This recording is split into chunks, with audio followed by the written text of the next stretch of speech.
This is Blaze, the movie fan, and it's time for another spoiler movie review. This time I will be reviewing Horrible Bosses. So, anyway, without further ado, let's get started. The movie begins by introducing us to the protagonists. First, we're introduced to Nick Hendricks, who has an extremely cunty boss, but he has to deal with it to keep his job. And then we're introduced to Dale Abbott, who is a dentist's assistant. And he has to deal with a dentist who is guilty of sexual abuse. I will go into further detail on that later on in this review. And then we are introduced to Kurt Buckman, who is the only protagonist of the movie that does not have a shitty job. In fact, he thinks his job is like fucking heaven. He's so fucking happy about his job. Now I'm gonna tell you what I think of those three guys. They are fucking awesome protagonists, and I found myself rooting for all of them throughout the movie. They're basically friends who talk to each other a lot at a special bar. But anyway, I will not be discussing the scenes where they're just talking to each other at a bar unless it's important and progresses the story. So anyway, moving on. So Nick's boss, David Harkin, offers Nick a fucking awesome drink. But he only drinks it if his boss drinks it as well. That's fucking dumb. I mean, seriously, why would you accept a drink that's offered if you will only drink it if the guy offering drinks it as well? That makes no sense.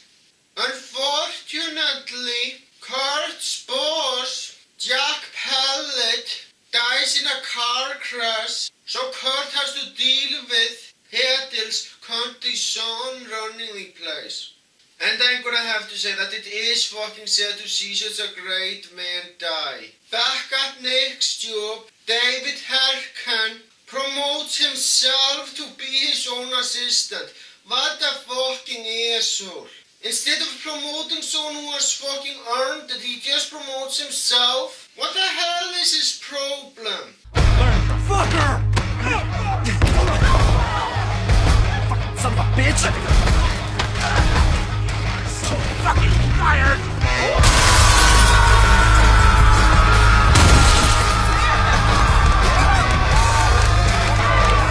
Oh, how I wish this really happened, but nope, it only happened in Nick's head. You know that last month you made me work so late I missed saying goodbye to my gam-gam? I'm sorry, what? My grandmother. I told you that I needed to see her because she was very, very sick. You said if I left early, I'd get fired. And she died before I made it to the hospital. I'm sorry. Thank you. I had no idea that you called your grandmother Gam.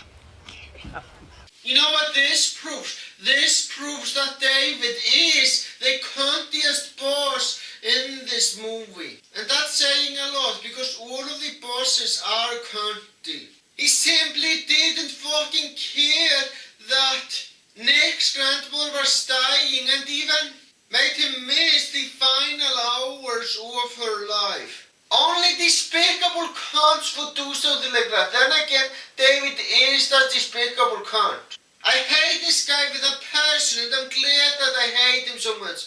Because I am meant to hate him since he is supposed to be a horrible boss after all. And oh boy, he sure crosses the line. That's exactly what makes him such a fucking awesome villain. Let me tell you something. You stupid little runt. I own you. You're my bitch. So don't walk around here thinking you have free will because you don't. I can crush you anytime I want. So settle in. Because you are here for the long haul.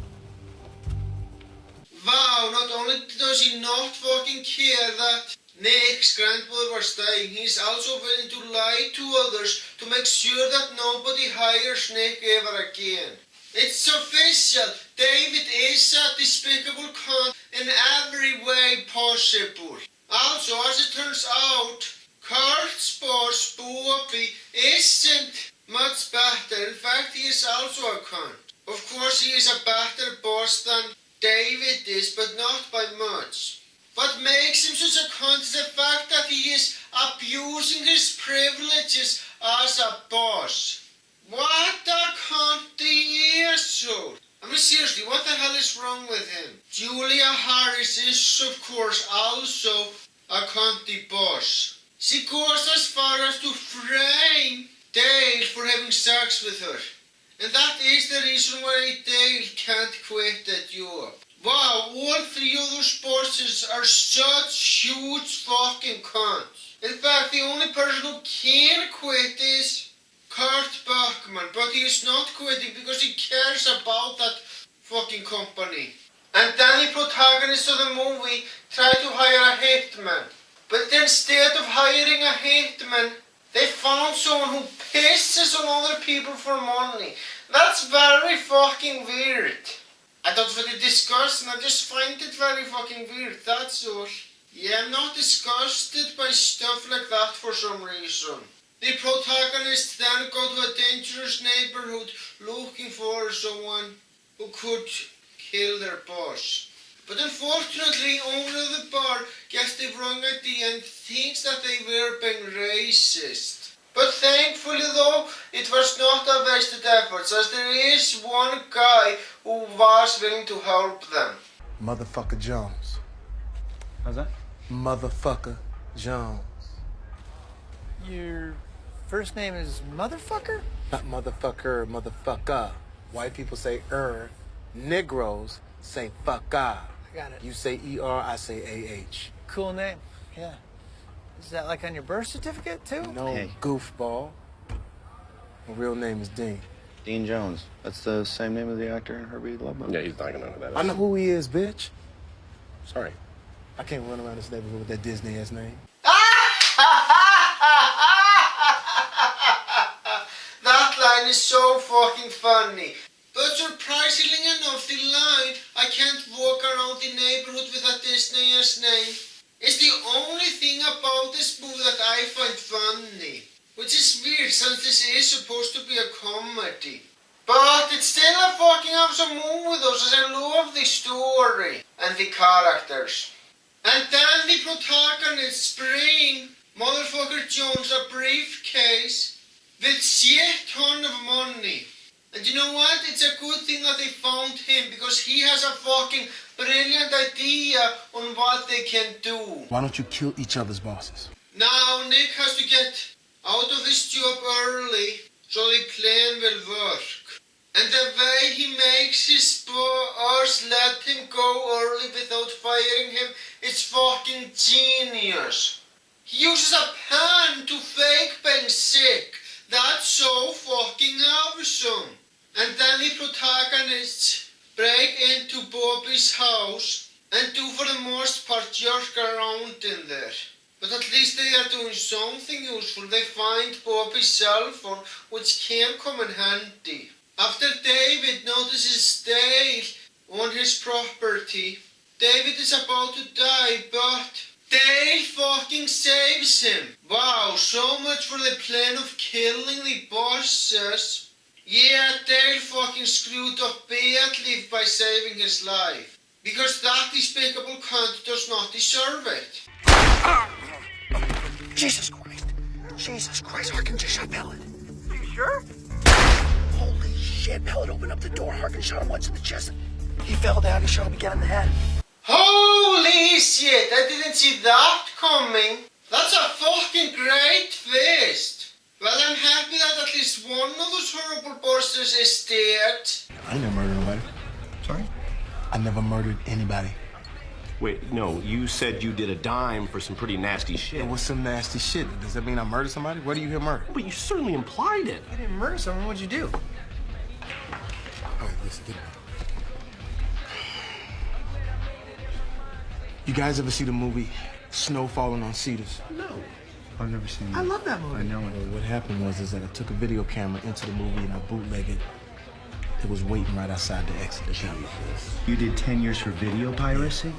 But they take that shit so serious, Well, man. that's Feds- seriously. We've been taking murder advice from some guy whose biggest crime is taping an Ethan Hawke movie. So you do know I know the who's movie. in it. I Everyone know knows who's the in it, movie. yeah. That's not the point. I know who's in it. You tricked us, motherfucker. All right. Hang on a second. Something doesn't stack up quite right with this, all right? So you just call yourself a video pirate, right? Pirating the high seas of video sea? Why do you carry a gun on you, Mr. Video Gun? Pirate? Yeah. A gun? Yeah. I don't see it. I'm just asking what... It's my cell phone. It's a sidekick. I'm gonna be in the car. Oh, shit. You grab at it like a gun and you confuse people. God damn it, I feel like a moron. Let's go. You are a moron. Look, you don't go into a bar and hand a guy $5,000 just because he's black. No, never a that's not what it was black-white about. thing. No, come on, let's go. Let's go. You know what that means? That means the motherfucker George did not give them advice because he was legitimately qualified. He did it because he felt sorry for those guys. That's another great twist in this movie I didn't see coming. Unfortunately, the protagonists are in big trouble because David found out that they are trying to blackmail him. Wow, that sure is a very smart villain. So the protagonists drive away and try to escape from that guy. And then David frames the protagonists for murder. Wow, what a cruel cunt. Remember earlier when I said that he's a great villain? Well, I stand by that. He's a fucking awesome villain and this shows that.